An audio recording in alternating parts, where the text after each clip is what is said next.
Welcome to Strategic Outlook Web TV. Today we have a very important guest from United States, Muqtedar Professor from Delaware University. Welcome to Turkey, welcome to Konya.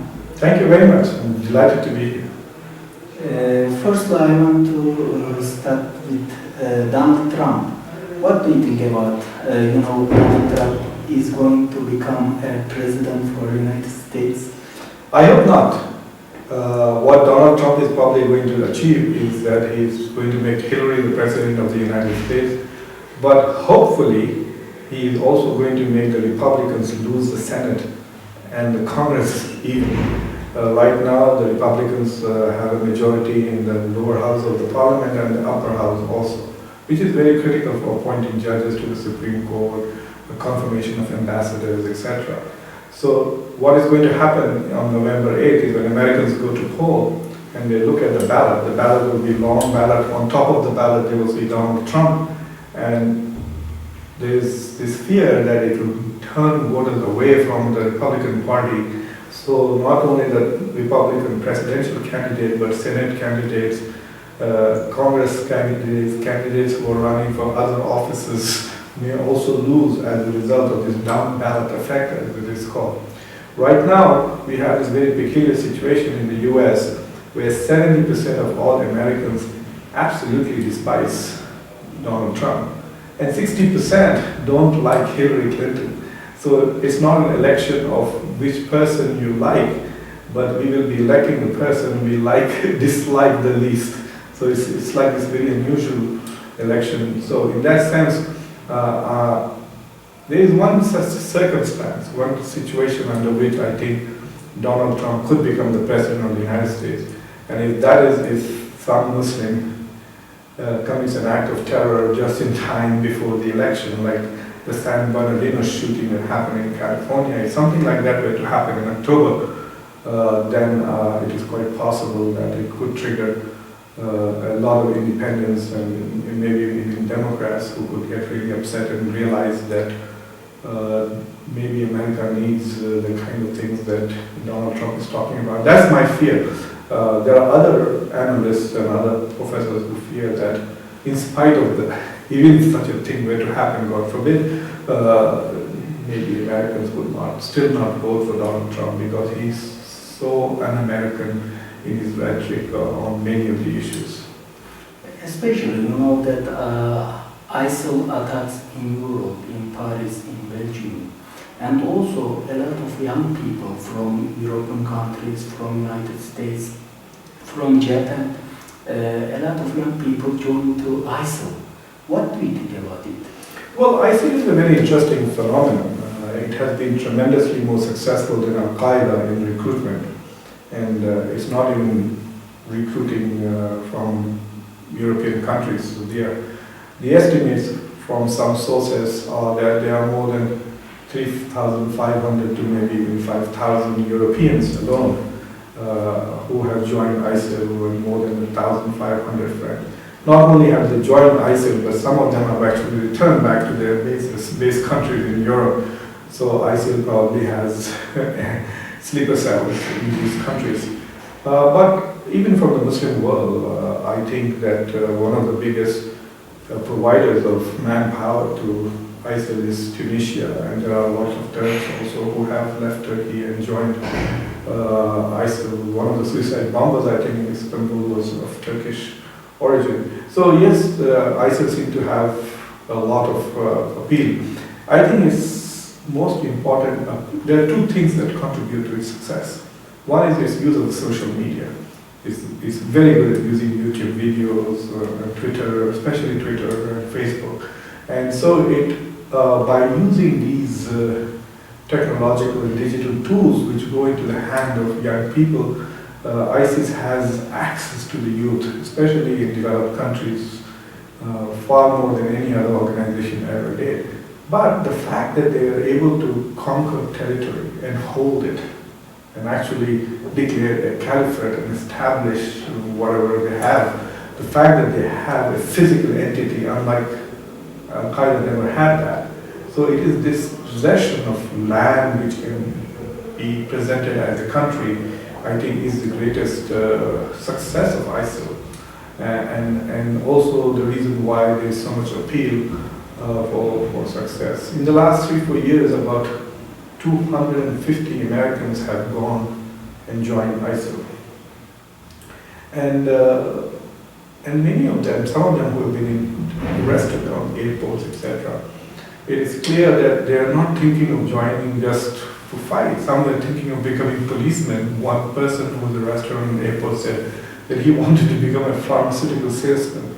So they were migrating to the country that is ISIL, not necessarily, in their view, joining a terrorist organization. But I think the recruitment in some of the European countries has been clearly in the military sense, that they are joining there to fight jihad against the West and establish an Islamic State or whatever they think they are trying to achieve. You know, Oliver Roy has a comment relating ISIL. According to Oliver Roy, Islam is not living under the radicalization process. Most radical people living radicalization process, and this process can be described Islamization. So, what do you think about it?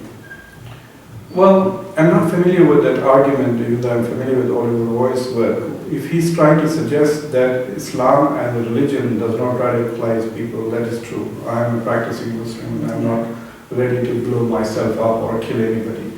I haven't even killed a rat in the last 20 years. So, yes, clearly, I mean, there are billions of innocent, peace-loving, peaceful Muslims all over the world who are practicing the religion and quite devoutly too. So the idea that Islam is necessarily radicalized clearly is debunked by millions of Muslims.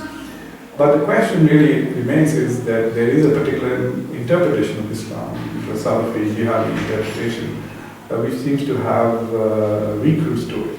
So there is a dual thing going on.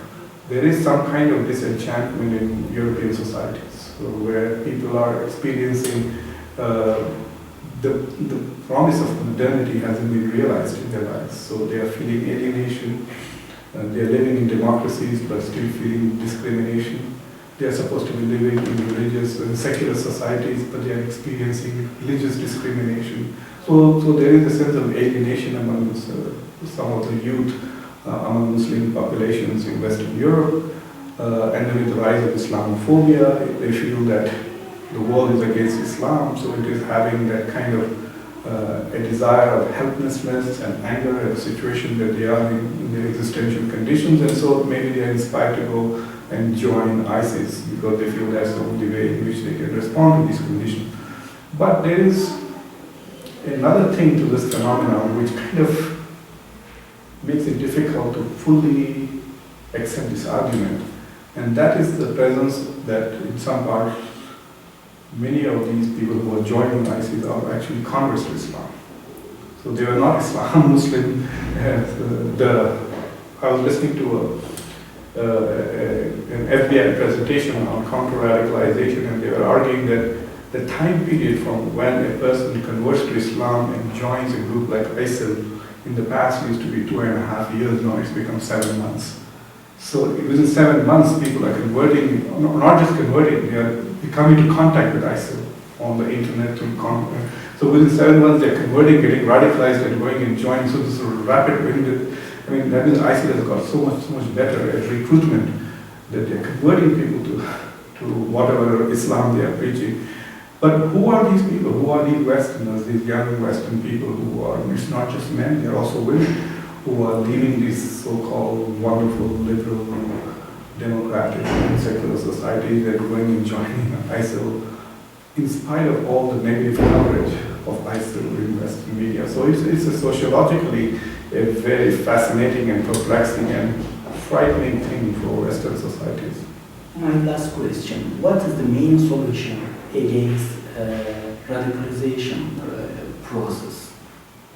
Well, there is no silver bullet. There is no one solution, there is no silver bullet.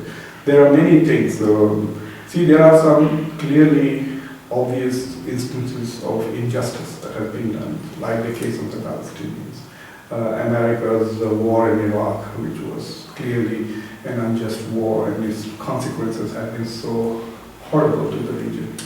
So there are these injustices that need to be addressed.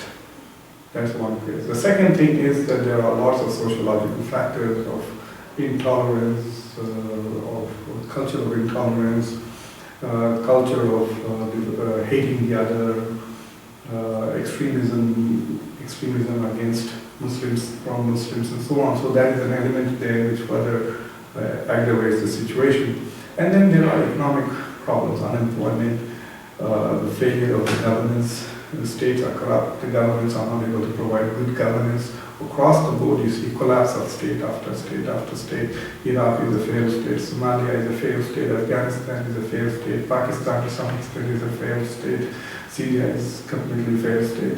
You can look in Northern Africa, Tunisia is probably one of the few things that look positive. So there is a failure of governance across the board in the Muslim world.